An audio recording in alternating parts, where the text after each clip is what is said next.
السلام علیکم ورحمۃ اللہ وبرکاتہ۔ الحمدللہ رب العالمین، والصلاة والسلام علی سید الاولین والآخرین، نبی الانبیاء والمرسلین وعلی آلہ واصحابہ ومن تبعہم بإحسان الی یوم الدین، اما بعد فاعوذ باللہ من الشیطان الرجیم، بسم اللہ الرحمن الرحیم۔ قل إن الفضل بيد الله يؤتيه من يشاء والله واسع عليم، صدق الله العظيم وصدق رسوله النبي الأمين الكريم، ونحن على ذلك لمن الشاهدين والشاكرين۔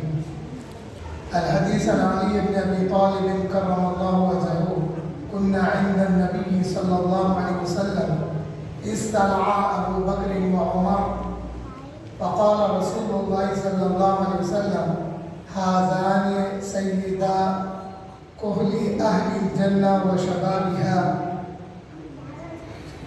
أو كما قال عليه الصلاة والسلام۔ محمد مصطفیٰ کا جانشین صدیق اکبر ہے، بجز پیغمبروں کے سب سے اعلیٰ، سب سے برتر ہے۔ میں حد مفتری ماروں گا، یہ فرمان حیدر ہے، اگر ممکن ہو کوئی فضل صدیق اکبر کے۔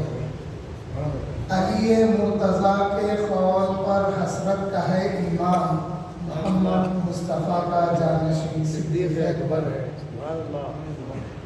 حاضرین و سامعین، ابھی جس آیت کریمہ کا ہمیں نے شرح تلاوت حاصل کیا ہے، اس میں اللہ جل شانہ فرماتے ہیں: اے محبوب، آپ دنیا والوں کو بتا دو، قل ان الفضل بید اللہ یؤتیہ من یشاء، اے محبوب دنیا والوں کو بتا دو کہ بے شک فضل میرے ہاتھ میں ہے، میں جس کو چاہے عطا کروں۔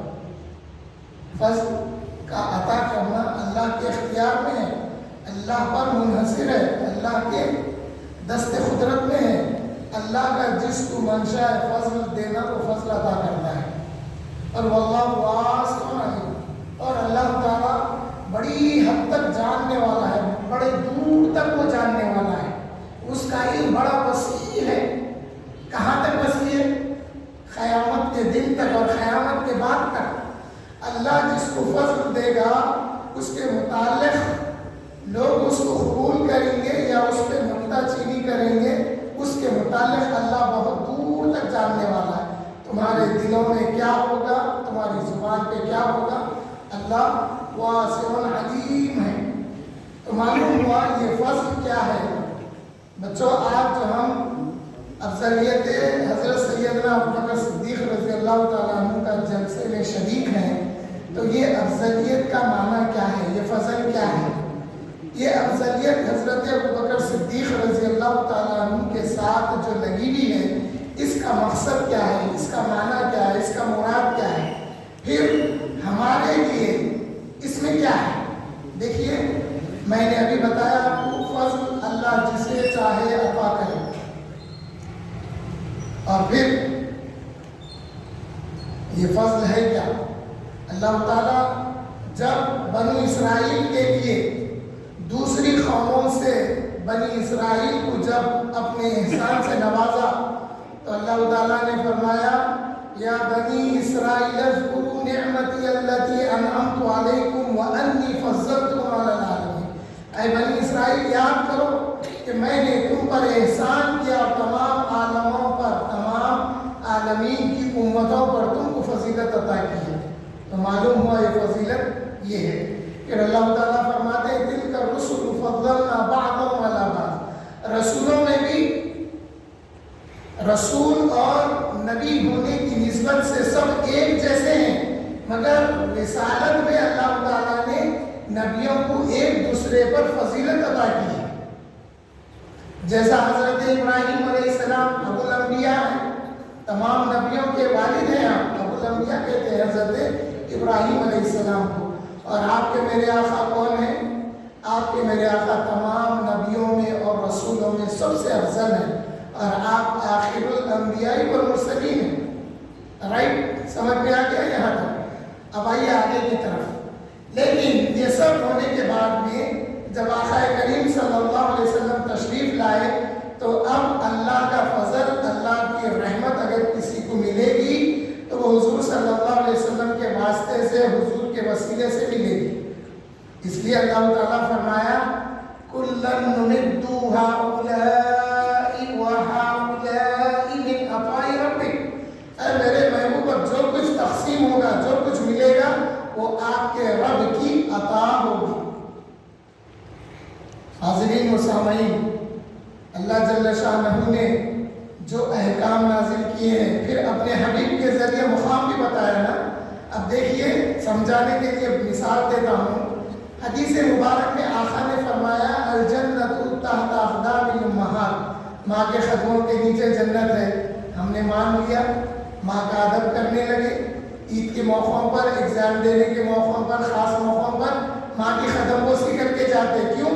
آقا نے فرمایا کہ ماں کے قدموں کے نیچے جنت ہے۔ ہمارے دلوں میں ادب بڑھ گیا ماں کا۔ پھر آقا نے والد کے لیے فرمایا الوالد اوسط ابواب الجنہ، والد جنت کے دروازوں میں کا اعلیٰ دروازہ ہے، سب سے اونچا دروازہ۔ ہم ادب کرنے لگے، چچا کا مرتبہ والد کے برابر بتائے، والد کا ادب کرنے لگے، خالہ کا مرتبہ ماں کے برابر۔ تو یہ کس نے بتایا؟ آقا کریم صلی اللہ علیہ وسلم نے بتایا۔ تو اب پھر اسی طرح سے آقا نے بتایا کہ تمام نبی اور مرسلین کے بعد سارے انسانوں میں اگر کوئی افضل ہے تو وہ ابوبکر صدیق ہے رضی اللہ تعالیٰ عنہ۔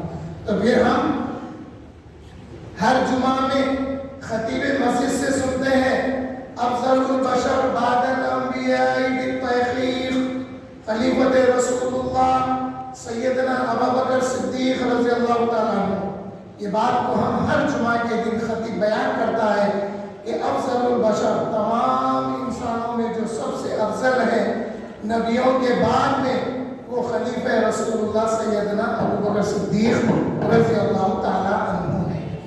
اسی عقیدے کو، اسی کو اعتقاد کہیں گے، یہی عقیدہ بنے گا۔ کیوں؟ آقا نے فرمایا کہ حضرت ابوبکر ہمارے لیے، حضرت ابوبکر، آقا نے فرمایا ابوبکر نبیوں اور رسولوں کے بعد سب سے افضل ہے۔ یہی بات کو حضرت صحابہ کرام لے کے چلے۔ حضرت عبداللہ ابن عمر فرماتے ہیں ہم حضور کے زمانے میں، حضور کے زمانے میں ہی ہم سب صحابہ میں سب سے زیادہ افضل حضرت ابوبکر صدیق کو سمجھتے تھے۔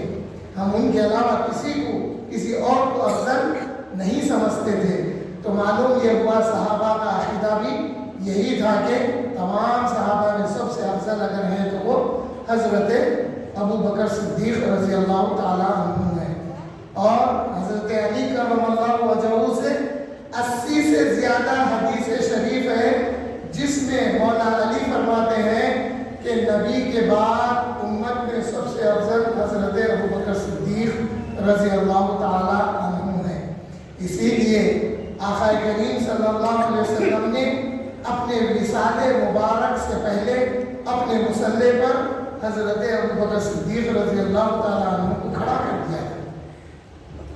آقا جب بیمار ہوئے، آپ کو جب دنیا سے انتقال کرنے کا مرض آ گیا،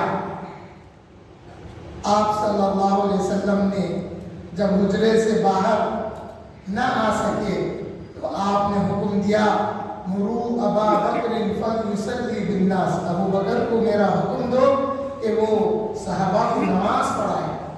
حضرت ابو بکر صدیق رضی اللہ تعالیٰ عنہ ایک دفعہ آپ نے حضور کے دنیا سے تشریف لے جانے سے پہلے حضور کے مصلی پر 17 نمازیں پڑھائی ہیں۔ حضور کے مصلی پر مولا علی کرم اللہ وجہہ فرماتے ہیں کہ اے لوگوں سنو، میں جس وقت حضور صلی اللہ علیہ وسلم اپنے حجرے سے باہر نہیں آ پا رہے تھے، جس وقت آپ بیمار تھے، میں مدینے میں تھا، میں بیمار بھی نہیں تھا۔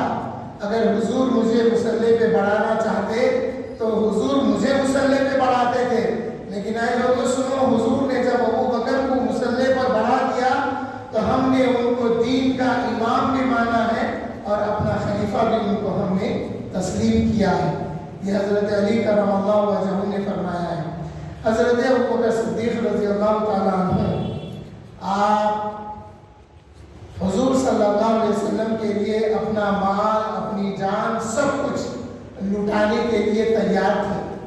جب آپ ایک دفعہ بیماری کے دوران ایک دفعہ جب آقا کریم اپنے حجرے سے باہر تشریف لا کر ممبر پر آپ بیٹھ گئے، ممبر پر بیٹھ کر صحابہ سے خطاب کرنے لگے، صحابہ سے فرمانے لگے کہ اے میرے صحابہ سنو، اللہ نے اپنے بندے کو اختیار دیا ہے کہ وہ چاہے تو دنیا میں رہے یا اس کا قرب حاصل کرے، تو اس کے بندے نے اللہ کا قرب حاصل کر لیا ہے۔ حضرت ابوبکر صدیق رضی اللہ تعالیٰ عنہ رونے لگے اور عرض کرنے لگے، یا رسول اللہ صلی اللہ علیہ وسلم، ہم اپنی جان، اپنا مال، اپنی بیویاں، اپنے بچے، اپنے غلام، جو کچھ ہے ہم آپ کا فدیہ کر دیں گے یا رسول اللہ صلی اللہ علیہ وسلم۔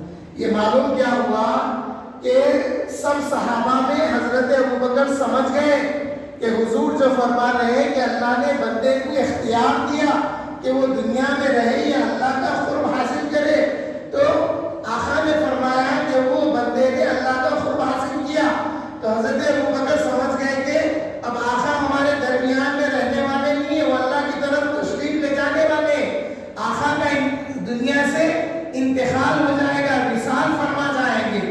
یہ بات کو سمجھ کر حضرت ابوبکر عرض کرنے لگے، یا رسول اللہ، ہم آپ کے اوپر سے اپنی جان، مال، اولاد، بیوی اور غلام سب کچھ صدقہ کر دیں گے اور آپ کو بچا لیں گے، یا رسول اللہ، ہم آپ کو دنیا سے انتقال کرنے نہیں دیں گے۔ آقا فرمائے، الا رزقک اے ابوبکر، اے ابوبکر ذرا رک جاؤ، میں کچھ اور بھی بتانے والا ہوں۔ پھر آقا کریم صلی اللہ علیہ وسلم نے فرمایا کہ اے لوگوں سنو، جس کسی نے بھی میرے ساتھ حسن سلوک کیا ہے، میں نے اس کا دنیا میں ہی احسان ادا کر دیا ہے، مگر ابوبکر وہ ہیں جنہوں نے میرے ساتھ حسن سلوک کیا، جو کچھ حسن سلوک کیا۔ ایک حدیث شریف میں ہے کہ ابوبکر نے میرے ساتھ یہ احسان کیا کہ مجھ پر ایمان لائے، میرے اوپر مال خرچ کرے، اور انہوں نے اپنی بیٹی کو میرے عقد نکاح میں دیا ہے۔ آقا کریم نے یہ فرمایا، اور پھر اس موقع پر آقا نے فرمایا کہ میں ہر ایک کا احسان ادا کر دیا ہوں، مگر ابوبکر کا احسان اللہ تعالیٰ روز قیامت عطا کرے گا۔ حضرت ابوبکر صدیق رضی اللہ تعالیٰ عنہ نے نہ صرف اپنی جان، اپنا مال، اپنے غلام اور جو کچھ تھا آپ حضور پر صدقہ کرنے کے لیے، حضور پر وارنے کے لیے، حضور کی رضا حاصل کرنے کے لیے، حضور پر لٹانے کے لیے آپ ہمیشہ تیار تھے۔ جب ہجرت کا وقت آیا تو آپ کے پاس 40,000 سے زیادہ دینار یا درہم تھے۔ جب ہجرت کا وقت آیا تو وہ سارا مال لے کر حضور کے ساتھ مدینہ شریف کو ہجرت کے لیے نکل گئے۔ جب آپ کے والد ابھی ایمان نہیں لائے تھے، حضرت ابو قحافہ، وہ آئے گھر آ کر اپنی شہزادیوں سے، اپنی پوتریوں سے، حضرت اسماء بنت ابی بکر اور ام المومنین عائشہ صدیقہ رضی اللہ تعالی عنہ، ابھی حضرت عائشہ رضی اللہ تعالی عنہ چھوٹے تھے، 6 سال کی کچھ عمر تھی، آگے کہنے لگے، اے بیٹیوں، بابا یعنی حضرت صدیق اکبر ابو بکر ہجرت کر کے نبی کے ساتھ چلے گئے، تم لوگوں کے لیے کچھ مال بھی چھوڑا، تو آپ میں حضرت اسماء بڑی تھی، آپ کیا کی دادا کو نظر نہیں آتا تھا، کم دکھتا تھا دادا کو، تو بابا جہاں پیسے رکھتے تھے گھڑے میں، پیسے مطلب آج کے پیسے نہیں، وہ زمانے کا جو بھی تھا، سونا چاندی دینار درہم جو گھڑے میں رکھتے تھے، وہ گھڑا خالی ہو گیا تھا، جو کچھ تھا وہ سب حضور کے ساتھ حضور کی محبت میں لے کے نکل گئے۔ تو حضرت اسماء جلدی جلدی پتھر ڈھونڈے، وہ گھڑے میں بھر دیے، بھر کے کپڑا اڑا کے دادا کا ہاتھ پکڑ کے لا کے بولے، دادا جان یہ گھڑے میں دیکھو ہاتھ پھیر کے، بابا گئے مگر ہم لوگوں کی وجہ سے بہت دولت چھوڑ کے گئے۔ یہ تھے حضرت اسماء بنت ابی بکر رضی اللہ عنہ اور حضرت عائشہ صدیقہ رضی اللہ تعالیٰ عنہ۔ مختصر بات کرتا ہوں، آج کے دور میں والدین کے انتقال پر بچے یہ نہیں کہنا کہ بابا ہمارے واسطے کیا چھوڑے، بابا ہمارے کو ایمان دے کے گئے، یہی بہت بڑی نعمت ہے۔ بابا ایمان دینے کے یہی بہت بڑی نعمت ہے. اس لیے والدین کے لیے ہمیشہ دعا کرتے رہنا، چاہے وہ زندہ ہو یا انتقال کر گئے ہوں. امام اعظم ابو حنیفہ رضی اللہ تعالیٰ عنہ ہر نماز کے بعد اپنے استاد حماد رحمۃ اللہ علیہ اور اپنے والدین کے لیے دعائیں خیر، دعائیں مغفرت کیا کرتے تھے. حاضرین محترم، موضوع کی طرف آتا ہوں. پھر ایک غزوے کے موقع پر آقا کریم صلی اللہ علیہ وسلم نے فرمایا کہ مال کی ضرورت ہے، مال لے آؤ. تو ہر کوئی جس سے جو کچھ ہو سکتا تھا مال لے کے آئے. حضرت عمر رضی اللہ تعالیٰ عنہ کے یہ الفاظ ہیں، وہ کہنے لگے کہ میں اس مرتبہ میرے پاس مال زیادہ تھا، میں یہ ارادہ کیا کہ جتنا مال ہے میں حضور کے پاس لے جاؤں. اور پھر آپ نے سوچا کہ ایسا کرتا ہوں کہ جو مال میرے پاس ہے آدھا مال میں اپنے بیوی بچوں کے لیے رکھ لیتا ہوں، آدھا مال میں حضور کے پاس پیش کر دیتا ہوں. آدھا مال رکھے، آدھا مال لا دیے. جب آقا کے پاس پیش کر دیے تو آقا کریم پوچھے کہ اے عمر، گھر والوں کے لیے کیا چھوڑا؟ یا عمر ما ترکتا لأہلک، اے عمر گھر والوں کے لیے کیا چھوڑے؟ الگزار یا رسول اللہ، آدھا مال گھر والوں کے لیے چھوڑا ہے، آدھا مال آپ کے پاس لا کے حاضر کر دیا. جب حضرت ابوبکر صدیق رضی اللہ تعالیٰ عنہ آئے اور جو مال تھا حاضر کر دیے تو آقا کریم صلی اللہ علیہ وسلم نے پوچھا، یا ابا بکر، اے ابو بکر تم نے گھر والوں کے لیے کیا چھوڑا ہے؟ تو حضرت ابوبکر عرضگزار ہوئے، یا رسول اللہ گھر والوں کے لیے اللہ اس کے رسول کو چھوڑا ہوں اور جو کچھ مال ہے وہ آپ کی خدمت میں لا کے پیش کر دیا ہوں.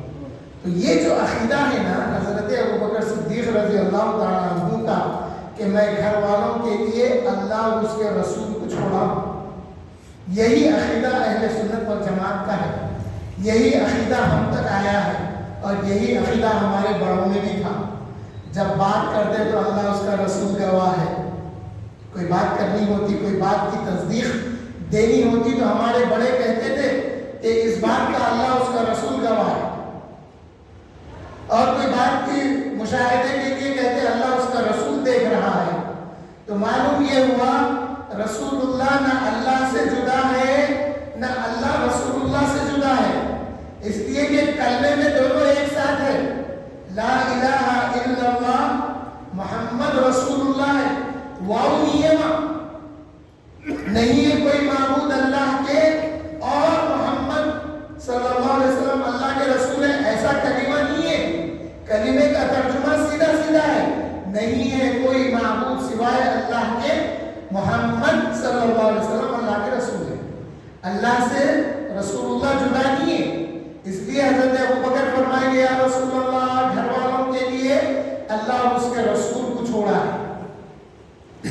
جب آپ کے آنکھ پہ کیا تھا؟ آپ کے آنکھ پہ ایک موٹا ٹاٹ تھا جس میں آپ ببول کا کانٹا، آج کے دور میں وہ جھاڑ دیکھنے کو نہیں ملتا، بڑے لوگ جانتے ہیں، ببول کے کانٹے لگا دیے. آج کے جیسے گنڈیاں نہیں تھے، بٹنز نہیں تھے، موٹے ٹاٹ کو، ٹاٹ کا دور بھی ختم ہو گیا. ایک زمانے میں ٹاٹ کے تھیلے میں شکر آتی تھی، چاول آتے تھے اور گیہوں آتا تھا. آج پلاسٹک کے تھیلوں میں آ رہا ہے. سو ٹاٹ کا تھیلا اپنے اوپر لگا کے ببول کے کانٹے لگا دیے. جب اس حالت کو آقا کریم صلی اللہ علیہ وسلم مشاہدہ فرمائے اور وہ مال لا کے رکھ دیے تو اللہ کے پاس سے فرشتہ حاضر ہو گیا.